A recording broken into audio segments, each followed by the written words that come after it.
When it comes to news reports on Christians in Syria, the general focus is on the concerns Christians have about their future in the country. To shed more light on Christian situation in Syria and ROJAVA, joining us now from Washington, D.C., Tina Ramirez, the founder and executive director of Hardwired. Welcome, Mrs. Ramirez, to our show. Your organization, Hardwired, was founded in response to the religious oppression worldwide. Do you consider what is happening to the Syrian Christians religious oppression? Hi, it's nice with you today. Absolutely. I don't think anyone can look at what's happening in Syria and not see it as religious oppression. You have extremist groups attacking and killing innocent civilians, forcing them to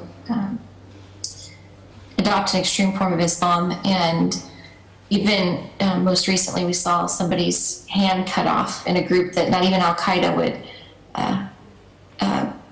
believe in, that they've condemned. But across the board, when anyone is oppressed for what they believe and forced to adopt a different set of beliefs, that's religious oppression. It's even oppression when they have to live under a government such as the Assad regime that doesn't allow them equal status within the country. So in Article 3 of the Constitution, Christians were never allowed to even be considered for top official positions like the presidency. So regardless, if somebody's identity prevents them from being treated equally, or if their beliefs are suppressed by extremist groups, all of this is religious oppression and it should end. On the basis of the information gained by your organization, how would you describe the situation of Christians in Syria and ROJAVA apart from each other? Yeah, there's definitely a difference, as you've discussed in your program. Throughout Syria, you have a lot of fighting between the Assad regime and the terrorist groups and rebels, two different groups. And within that conflict, the Christians have as a minority have often been the ones that have suffered the most. However, in the ROJAVA or the Kurdish areas in the north, you have a lot more protection for Christians from the Kurdish regime, and you have a lot of Christians that have joined with the Kurds in fighting against the extremists and the regime in order to protect those areas. And so those areas have been, for the most part, a greater safe haven. If you just take Qamishli, for instance, for most of the conflict it was protected. However, we do see that now even in that region, there's, it's becoming more and more difficult for Christians even there, and the Kurds obviously as well, to maintain their protection against these extremist groups coming in from Turkey and elsewhere.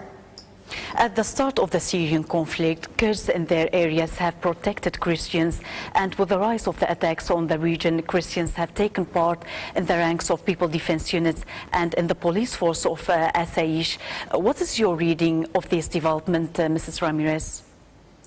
I think that Christians had to make a very difficult decision in the beginning for most of them. And when we're talking about Christians, we're actually speaking mostly of Orthodox Christians, which under the Assad regime did have protection for the most part. And I traveled to Syria in 2010, I believe it was, just a year before the conflict began. And Assad's family would even, stay at the home of the Orthodox Church during the summers. And there was a great relationship there, and there was protection, and they were rebuilding monasteries and different things throughout the country. It wasn't ideal, but when I met with the different bishops in Aleppo and elsewhere, the comments that they said were that they were safe now, even though it wasn't ideal, but they had survived for a couple thousand years there, or 1,400 years since the rise of Islam in Syria. But they were looking at their friends in Iraq and their co-religionists, and they said, if that happens to us, we won't survive. And essentially that's what did happen, and even worse, I think. And so right now what you see in Syria, is that the Christians had to make a choice. And in much of Syria, they really didn't have a choice. They simply had to flee, or they're going to be killed. And so many of them did join some units in order to defend themselves against the terrorist groups. But many of them didn't know who to fight with because of this historic protection of Assad, even though they knew that essentially they were still treated as unequals under the government. So you have leaders like Bassam Mishak, for instance, who were very active with the opposition and calling for the defense and the protection of Christians as equals within the opposition movement.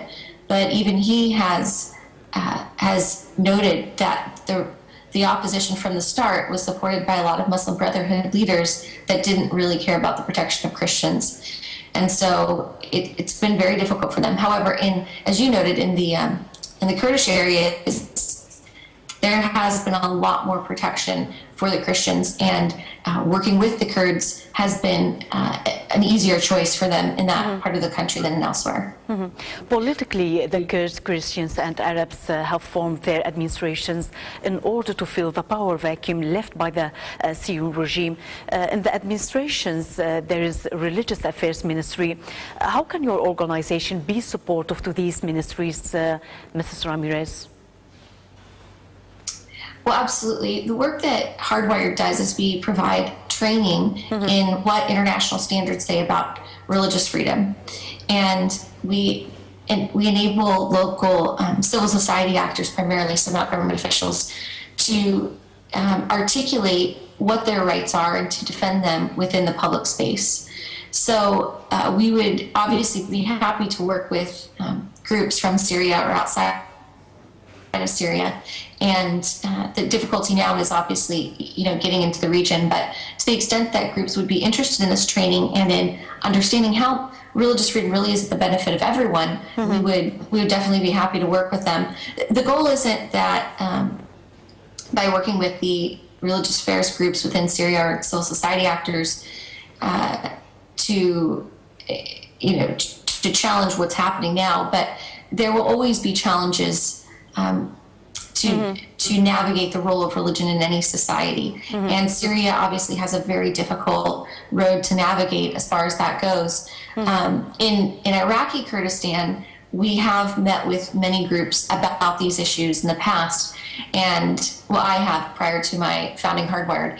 And so it's something that we do have experience with in the region, and we'd be happy to offer expertise on, because for instance, in Iraqi Kurdistan, you have a difficult decision where they're trying to determine whether to recognize the Baha'i community equally and offer it protection under the law, or whether it should recognize evangelicals, not just Orthodox and Catholic communities. And so these are questions that we help them understand, that no one should be oppressed for what they believe. There are international legal standards that deal with all of this, and we have the legal expertise in international law and specifically in religious freedom to help them navigate those questions. Since the start of the ROJAVA revolution, Western journalists, politicians and civil society organizations are visiting ROJAVA to support the people there. Does your organization Hardwired has any plans or intentions to visit the Kurdish region? Well, we would love to visit the region. We would obviously not want to go into Syria at this time just for security reasons.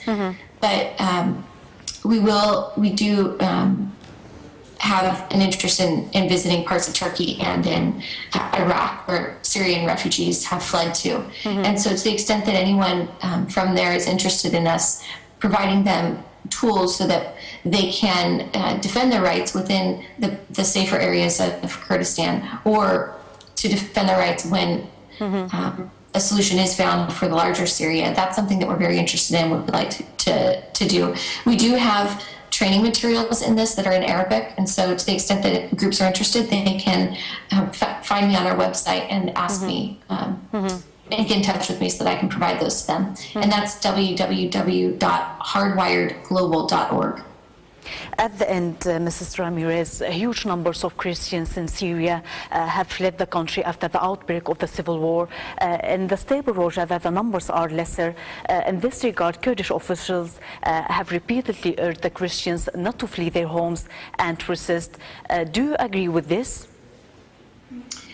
Well, it's going to be up to everybody living there to make that decision for themselves. I think that it's a difficult one either way. I respect the people that have chosen to flee because it really is a life and death choice for them at this point to remain in Syria. However, for the ones that are staying, that are protecting their communities, I'm just amazed at their courage and bravery. But I don't think either of them have a good choice. I do know, having visited Qamishli, that there's always been a great relationship between the Kurds and the Christians there, and I hope that people will continue to defend that area for the benefit of everybody. And really, when the situation is resolved in Syria, that part of the country will play an important role in Syria's rebuilding and future governance. And so I think it's incumbent on all of us to just to be grateful for the role that the Kurds and the Christians there are playing, and to support them to the extent that we can. Tina Ramirez, founder and executive director of Hardwired, you've been with us from Washington, D.C. Thank you very much for speaking to Ronahi.